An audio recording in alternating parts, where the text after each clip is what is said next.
I swear I'll be gentle. The giant cowboy promised the lonely black widow. The dust never settled in Red Mesa. It clung to everything like the whispers that followed Alea Harper through the narrow streets. Children scattered when she approached the general store. Mothers pulled their young ones close and crossed themselves. The devil widow had come to town. Yulia kept her chin high as the shopkeeper turned his back to her. She placed her coins on the counter anyway. He swept them into his palm without looking at her face. No words were exchanged. None were needed. The walk to the river took longer than it should have. Yulia carried 2 wooden buckets that knocked against her legs with each step. The town well stood in the center of the square. Clean water close to her cabin, but not for her, never for her. At the riverbank she knelt on the smooth stones. Her reflection wavered in the moving water. 2 husbands dead, both buried in the cemetery that overlooked the town, both blamed on her presence in their lives. The sound of hooves made her look up. A shadow fell across the water. The horse seemed too small for its rider. The man towered above her even while seated. His hat brim cast darkness over his face. Bartholomew Radcliffe had ridden into Red Mesa an hour before sunset. The townspeople had stared, whispered, pointed. His size made strong men step aside.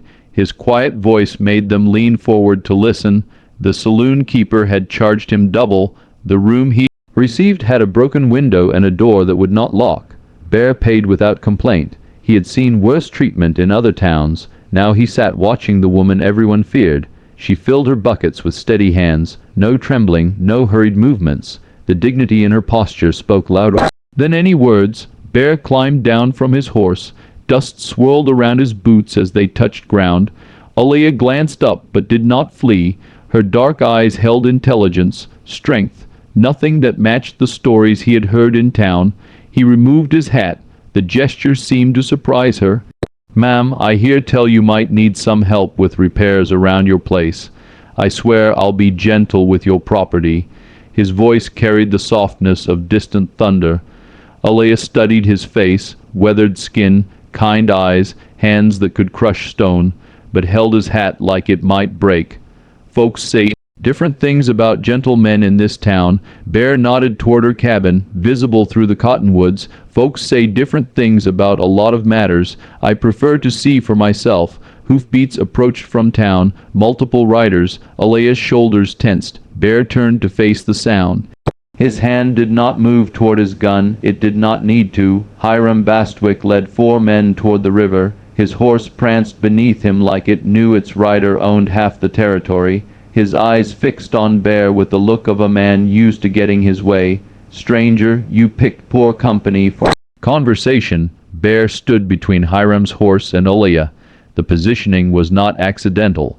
His massive frame cast a longer shadow as the sun dropped lower behind the hills. "Company seems pleasant enough to me," Bear said. His voice remained steady, calm, the kind of calm that made smart men think twice. Hiram's horse shifted under him. The animal sensed tension its rider tried to hide. "You don't understand the situation here, friend. That woman brings misfortune. 2 husbands dead. Crops failing wherever she walks. Children taking sick after she passes by." Alea rose from the riverbank. Water dripped from her hands back into the current. She said nothing. Her silence carried more weight than any defense.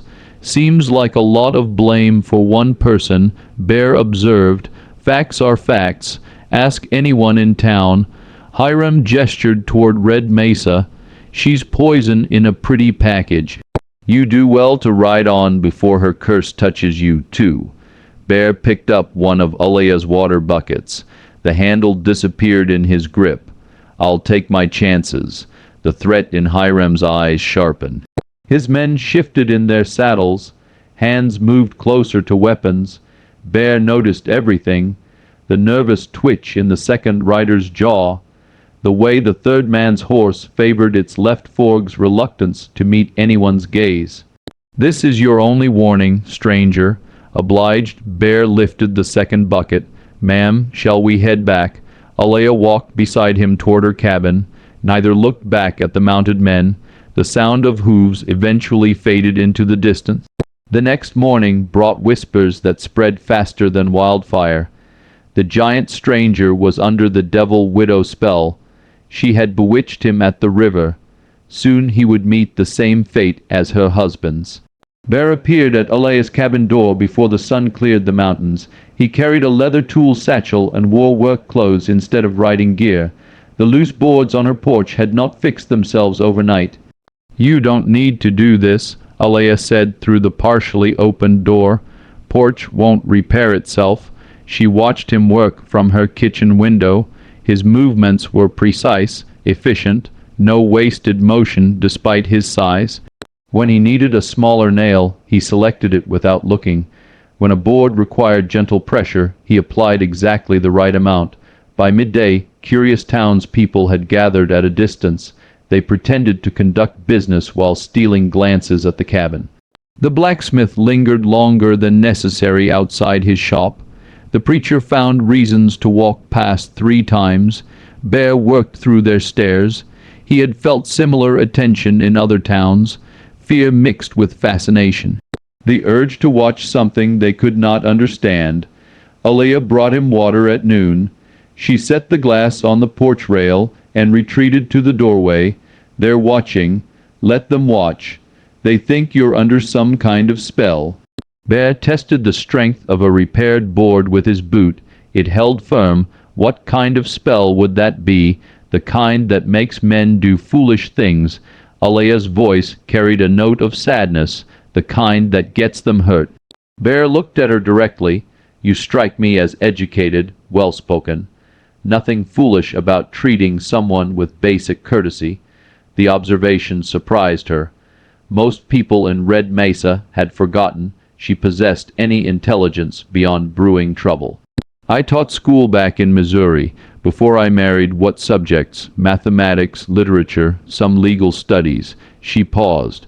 "My father believed women should understand the law. Said knowledge was the only protection that couldn't be taken away."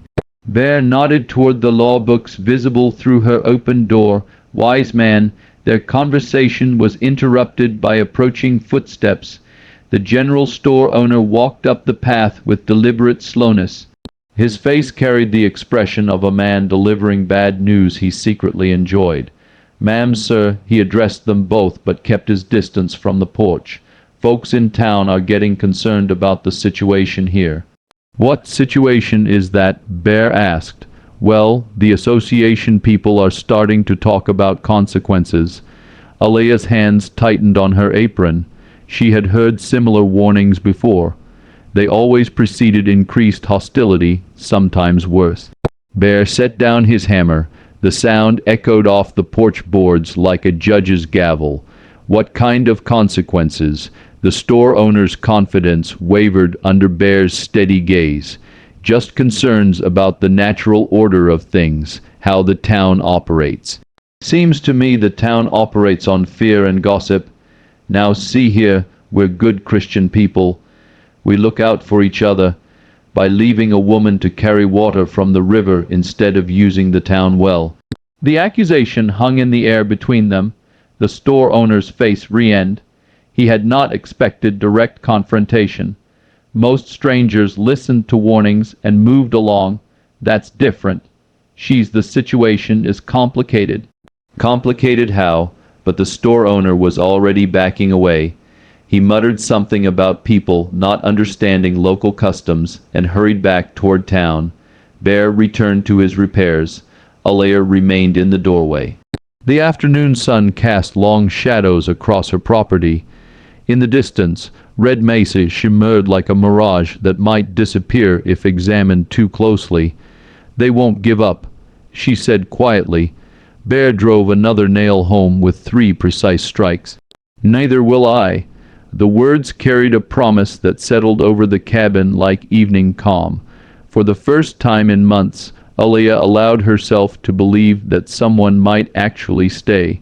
The wind picked up as evening approached. It carried the scent of dry grass and something else. Something that made Bear look toward the hills behind Alea's cabin. Smoke. 3 of Hiram's men rode along the ridge. They moved slowly, deliberately. One carried a burning torch despite the daylight. They were not trying to hide their presence. Bear watched them through the cabin window. Yulia stood beside him. Her face had gone pale, but her voice remained steady. "They're heading for the brush pile behind my garden, the one I've been meaning to clear." The brush pile sat 20 yards from her cabin, dry branches and dead grass stacked shoulder high, perfect kindling in the wrong hands. The wind would carry any flames straight toward her home. How long has it been there? 2 months since the last storm brought down that old oak. Bear studied the rider's positions, the wind direction, the distance from cabin to pile. Everything pointed to deliberate calculation. This was not random mischief. Get your important papers, anything you cannot replace. Alea moved toward her bedroom. Bear stepped onto the porch. He could see townspeople gathering in the distance. Word traveled fast in Red Mesa, especially word about potential disasters involving the Devil Widow. The first wisps of smoke rose from the brush pile. The men on the ridge sat their horses like spectators at a show. They made no effort to hide their involvement, no attempt to fight the flames they had started. Bear walked toward the fire with measured steps.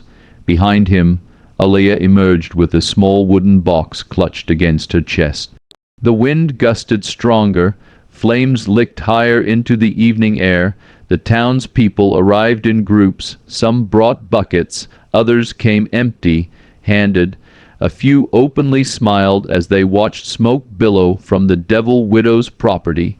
The preacher stood among them with his hands folded. He made no move to help. Bear reached the brush pile as flames began jumping to nearby grass. The fire moved faster than walking speed. In minutes it would reach Alea's vegetable garden. In 10 minutes her cabin could be burning. He turned to face the crowd. 40 people stood watching, some eager for disaster, others uncertain but unwilling to act, all waiting to see what would happen next. Bear's eyes moved across their faces. The blacksmith avoided his gaze but gripped his bucket tighter. The doctor's wife shifted nervously. The saloon keeper crossed his arms and smirked.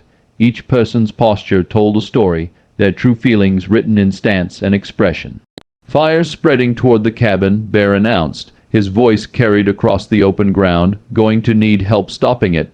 The saloon keeper laughed. "Maybe the curse will burn itself out." Bear ignored him. He focused on the blacksmith. The man's shoulders were broad, his hands strong from years of forge work. More importantly, he looked ashamed. Could use someone who knows how to work hard. The blacksmith glanced at the other townspeople, then at his bucket, then at the flames spreading toward Alea's garden, where she grew vegetables that fed the stray cats everyone pretended not to notice. He stepped forward. The doctor's wife followed, then the baker. One by one, people moved toward the fire, not everyone, but enough. Bear organized them with quick gestures, water carriers here, dirt throwers there, blanket beaters along the perimeter. He positioned each person where their skills would do the most good. The blacksmith's strength, the doctor's wife's steady nerves, the baker's attention to detail.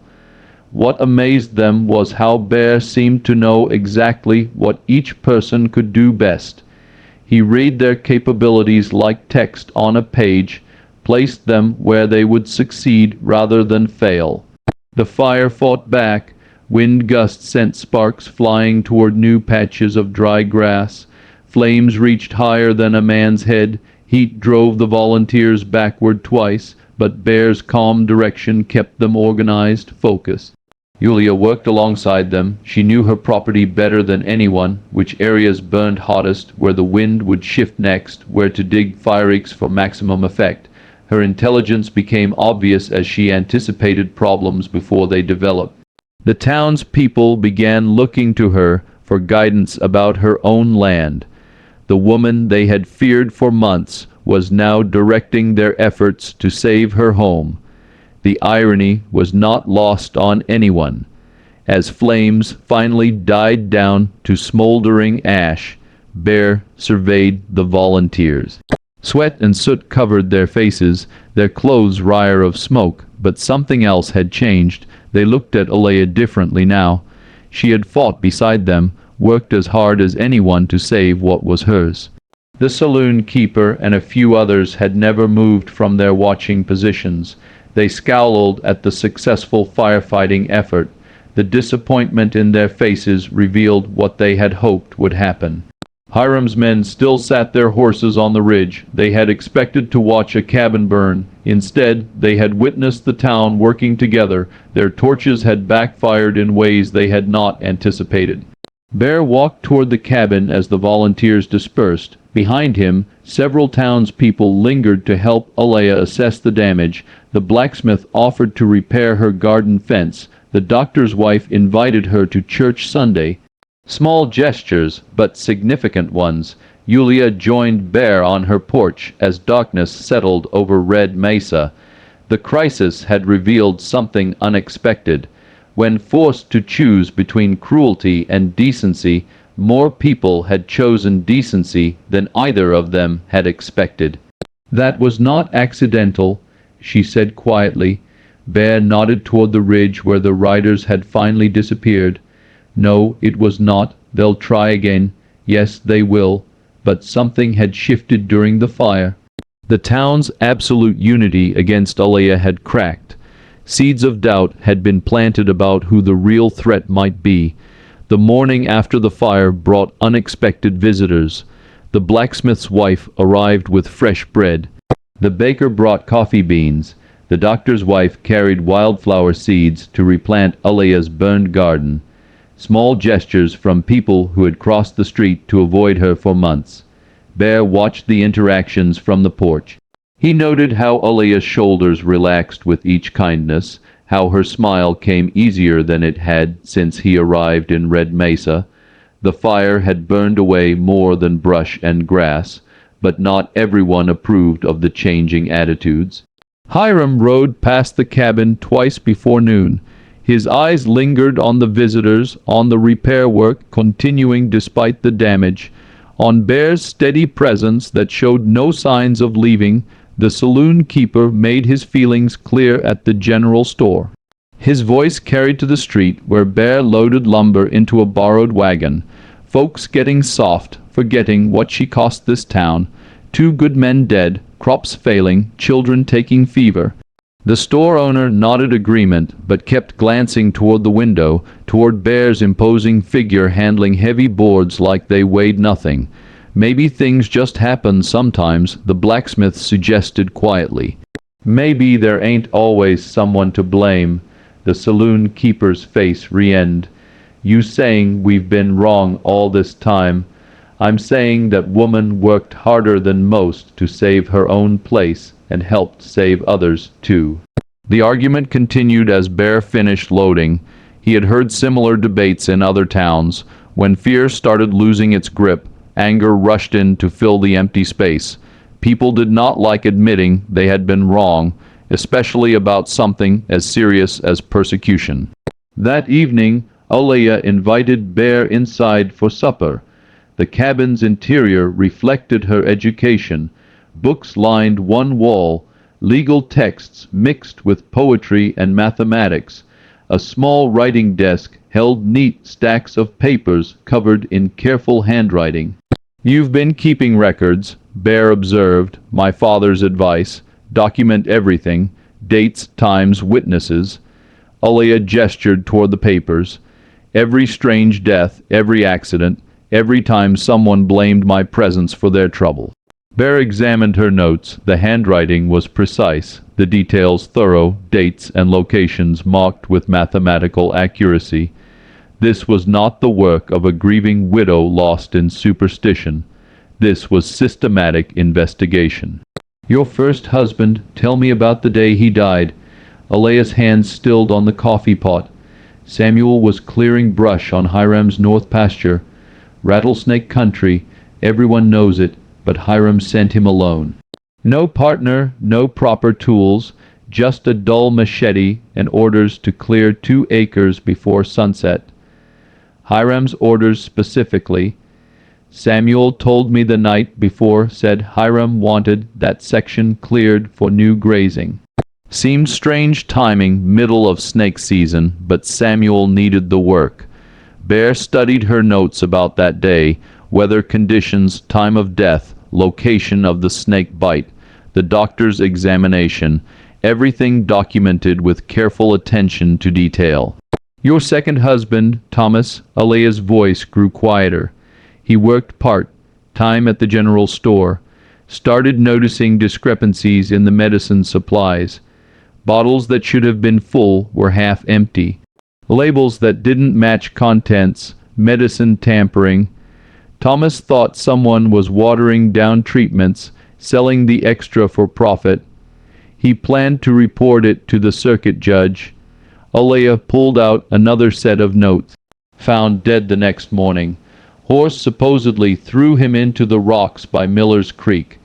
Bearer examined the second incident documentation.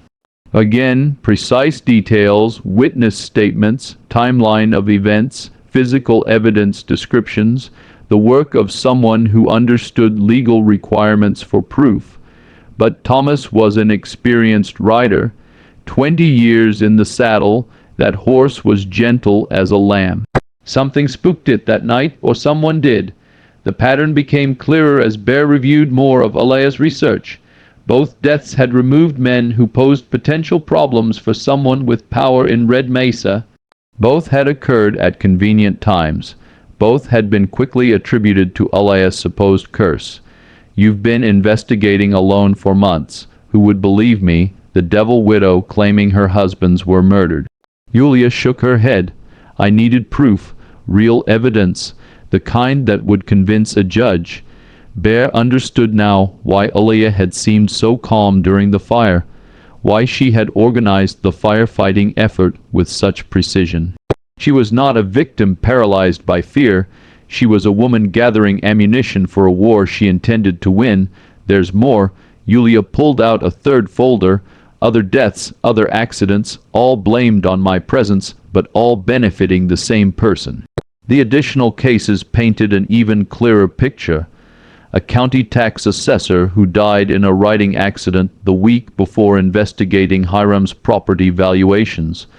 A traveling merchant who disappeared after questioning Hiram's cattle brands. A bank examiner whose heart supposedly gave out during his review of Hiram's loans. He's been using you as cover for years, the perfect scapegoat, a woman everyone already fears. Every unexplained death becomes proof of my curse instead of evidence of his crimes. Bear leaned back in his chair. The scope of Hiram's operation was larger than he had imagined, not just a greedy rancher eliminating competition, a systematic criminal enterprise using superstition as camouflage. We need more than documentation. We need witnesses willing to speak. That's the problem. Anyone who might testify ends up dead or disappears or suddenly changes their story. Bear thought about his own past, the cases he had solved not through violence but through psychology, understanding what motivated people to act, what scared them into silence, what might convince them to find courage. What if they felt protected? What if speaking up seemed safer than staying quiet? Alea studied his face. You have experience with this kind of situation. Some different town, similar corruption. Bear gestured toward her research. But I never had an investigator this thorough working the case. Outside, night sounds settled over Red Mesa, crickets and distant cattle, the normal rhythms of a frontier town going to sleep. But inside the cabin, two people were planning to wake up secrets that powerful men wanted to keep buried. Dr. Marcus Webb arrived at Yulia's cabin 3 mornings later. He approached on foot instead of horseback, his medical bag clutched tight against his chest like a shield. His eyes darted toward town every few steps. Bear met him at the garden gate. The doctor was younger than expected, maybe 35. His hands shook slightly as he removed his hat. Fear radiated from his posture like heat from a forge. I need to speak with both of you about the deaths, about what I know. Alea emerged from the cabin. She had been expecting this visit ever since Bear suggested that guilt might eventually outweigh fear in certain people. The doctor's conscience had apparently reached its breaking point. Inside the cabin, Dr. Webb sat at Alea's kitchen table. His medical bag rested beside him, but he made no move to open it. Instead, he pulled out a leather journal from his coat pocket. The pages were filled with precise medical notation. "I've been keeping records, real records, not the ones I filed with the county." Bear positioned himself where he could watch the door. Old habits from his law enforcement days. Always know who might be coming. Always have an escape route planned. Samuel Harper's death, Dr. Webb began. The snake bite was real, but it was not what killed him. Yulia's hands tightened on her coffee cup. She had suspected, but hearing confirmation still hit like a physical blow. "He was dying when they brought him to me, but slowly. The venom was working through his system. I could have saved him with proper treatment." The doctor's voice grew quieter. Hiram was there. "He sent my assistant away, told me Samuel was already gone, insisted I pronounce him dead. But he was still alive, barely breathing, but yes, still alive." Dr. Webb opened his journal. "I have detailed notes about his condition, pulse rate, breathing pattern, responses to stimulation. All proof he could have been treated successfully." Bear studied the doctor's face. The man was telling the truth. Guilt had been eating at him for months, maybe longer. Thomas Harper's death, no writing accident. Dr. Webb turned several pages. Blunt force trauma to the skull, but not from hitting rocks. The wound pattern was wrong, too focused, too precise. Alea set down her coffee cup with deliberate care. Someone struck him with something heavy, round, like a hammer or the butt of a gun. The doctor's hands trembled as he showed them his sketches. "I drew everything, measured the wounds, documented angles and force patterns." "Why didn't you report this?" Dr. Webb laughed bitterly. "To who? The sheriff works for Hiram. The mayor owes him money. The judge only comes through twice a year, and Hiram controls what cases reach his attention." Bayer understood the doctor's position. He had seen similar corruption in other towns. When the system itself was compromised, honest men had few options. They could flee, stay silent, or end up dead. "There are others, Doctor," Webb continued. "The tax assessor, heart attack." They said, but I found bruising around his throat, signs of strangulation. He flipped more pages. The bank examiner poisoning, not a weak heart. Each revelation confirmed what Alea's research had suggested. Hiram had been eliminating threats for years, using the doctor's complicity to falsify cause of death, using Alea's reputation to explain away the pattern of convenient deaths. "What changed your mind about staying quiet?" "The fire." Dr. Webb looked directly at Alea. "Watching you work alongside people to save your own home.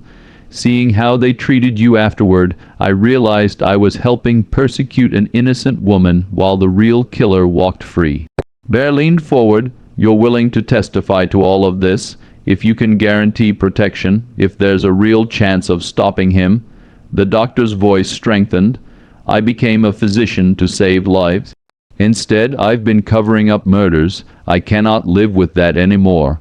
Alea pulled out her own research. She spread the papers across the table beside the doctor's journal, 2 separate investigations that supported identical conclusions. The documentation was overwhelming. "We need the circuit judge," Bayer said, "someone with authority to act on evidence like this. Judge Morrison comes through next month for the quarterly court session." Dr. Webb studied their combined evidence, but Hiram will know if we send word ahead. He has people watching the telegraph office. The male Roots Bear had anticipated this problem. Corrupt men always controlled communication channels. They survived by knowing about threats before threats could develop. What if the judge received an invitation he could not refuse, something that required his immediate attention? Like what? Bear smiled for the first time since arriving in Red Mesa.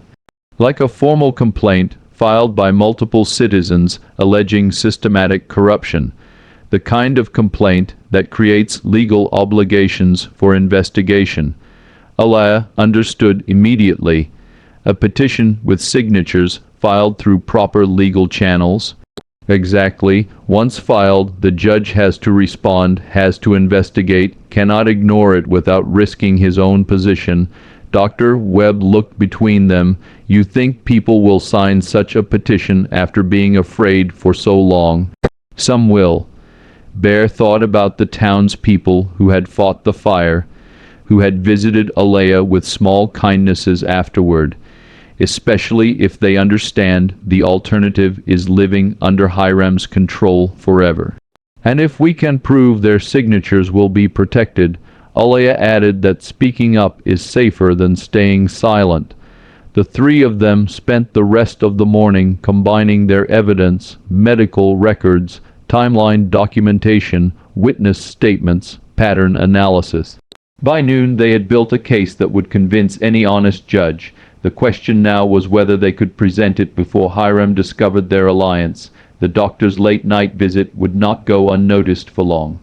In a town the size of Red Mesa, secrets traveled faster than horses, but for the first time since arriving, Bearer felt optimistic. They had evidence, they had a witness. Most importantly, they had a strategy that did not require violence or vigilante justice.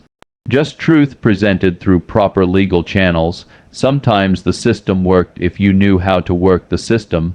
The town meeting drew the largest crowd in Red Mesa's history. Every seat in the community hall was filled. People stood along the walls, others pressed against windows from outside. Word had spread that something important was happening, something that would change everything. Hiram arrived fashionably late with his usual entourage.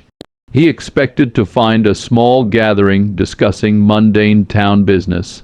Instead, he found a packed room buzzing with nervous energy. His confident stride faltered when he spotted Bear and Yulia sitting at the front table with Dr. Webb. The mayor called for order, but his voice shook. He kept glancing at Hiram for guidance. This meeting was not following the usual script. Too many people, too much tension, too many variables outside anyone's control. Yulia rose to address the crowd. The room fell silent. Many had never heard her speak in public before.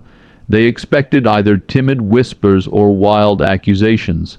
Instead, her voice carried the authority of an educated woman presenting facts to reasonable people. Friends and neighbors, for months, you have blamed me for tragedies that have befallen this town. Tonight, I want to show you who is really responsible. She laid out the evidence methodically. Samuel's death presented as murder disguised as accident. Thomas killed for discovering medicine tampering, the pattern of convenient deaths that always benefited one man. Her presentation was calm, logical, devastating. Dr. Webb stood next. His medical journal provided proof that could not be disputed, detailed documentation of falsified death certificates, evidence of wounds that did not match official explanations, testimony of being forced to lie about causes of death. I have been complicit in covering up murders. I cannot live with that burden anymore. Bear remained seated, but his presence anchored the proceedings.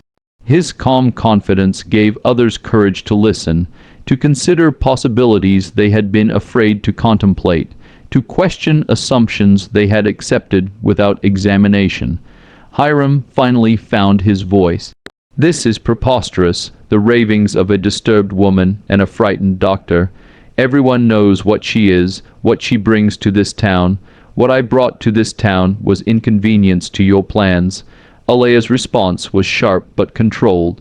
Every death blamed on my curse was actually elimination of someone who threatened your control. The crowd began murmuring. Connections were being made. Questions were being asked. The absolute certainty about Alea's guilt was cracking under the weight of evidence. You have no proof of these wild accusations. Alea smiled for the first time that evening. Actually, I do. The doors at the back of the hall opened. Judge Morrison entered with 2 federal marshals. His presence changed everything. This was no longer a town meeting. This was a legal proceeding with real consequences. Bearer had sent word 3 days earlier through channels Hiram did not monitor. A traveling merchant loyal to nothing but money had carried the message to the territorial capital. The evidence had been compelling enough to warrant immediate investigation. Judge Morrison took control of the proceedings with practiced authority. This court is now in session. I have reviewed preliminary evidence of systematic criminal activity in Red Mesa. We will hear testimony and examine proof. Hiram's face went pale. His men shifted uncomfortably near the doors, but made no threatening moves. Federal marshals carried different weight than local intimidation tactics. This was beyond Hiram's ability to control or influence. The testimony continued for 2 hours. Dr. Webb presented his medical evidence. Other townspeople came forward with observations they had been afraid to share. The blacksmith testified about suspicious orders for tools found at crime scenes. The store owner admitted to being pressured to falsify inventory records. Each piece of evidence built upon the others. A comprehensive picture of corruption emerged that could not be dismissed or explained away. Hiram's empire of fear began crumbling as people found courage to speak truth. The breakthrough came when the telegraph operator revealed he had been saving copies of messages Hiram thought were destroyed. Communications with criminal contacts in other territories, orders for specific actions against perceived threats, written proof of conspiracy to commit murder. Judge Morrison called for a recess while he examined the physical evidence. When court reconvened, his decision was swift and final. Hiram Bastwick, you are under arrest for multiple counts of murder, conspiracy, fraud, and corruption. You will be transported to the territorial capital for trial. The marshals moved forward. Hiram's men made no attempt to interfere. Some seemed relieved that their involvement was finally ending. Fear had kept them loyal. With fear removed, loyalty evaporated quickly. As Hiram was led away in chains, he turned toward Alea with desperate fury. This is not over. People like you do not win. People like me already have. The crowd erupted in voices, some cheering, some crying, some simply stunned by how quickly their world had changed. The woman they had blamed for everything was revealed as the victim of an elaborate deception. The man they had trusted was exposed as a calculating killer. Over the following weeks, Red Mesa transformed. Alea was formally cleared of all suspicion. The townspeople who had shunned her work to make amends. Her cabin became a gathering place for people seeking advice on legal matters or simply wanting to learn from someone who had never lost faith in justice. Bear accepted the position of town sheriff. His gentle strength became exactly what Red Mesa needed to heal from years of living under Hiram's shadow. His promise to be gentle had evolved into a philosophy that guided the entire community. Dr. Webb resumed practicing medicine with renewed purpose. His courage in speaking truth had saved not just individual lives, but the moral soul of the town. He established the first real medical practice Red Mesa had ever known. The community learned that assumptions based on fear were dangerous, that scapegoating the innocent allowed real evil to flourish unchallenged, that dignity and intelligence could triumph over prejudice when people chose to listen rather than judge. Alea and Bear worked together to build something better than what had existed before. Their partnership had begun with a promise of gentleness and grown into a foundation of mutual respect that lifted everyone around them. Red Mesa became known as a place where justice mattered, where people were judged by their actions rather than circumstances, where the courage to stand up for what was right was valued above conformity to fear. The devil widow had become the town's moral compass. The dangerous drifter had become their protector. Both had found home in the most unlikely place by refusing to let others define their worth. Truth had indeed proven more powerful than prejudice. Justice had prevailed through patience and dignity rather than violence, and gentleness had conquered fear through the simple act of treating people with the respect they deserved. And that is all to the story for now. Please let me know where you are tuning in from. Perhaps we will create a story there. Consider liking this video and subscribing to our channel. And if you enjoy our content, click this video on your screen. I promise you it's worth watching. See you tomorrow.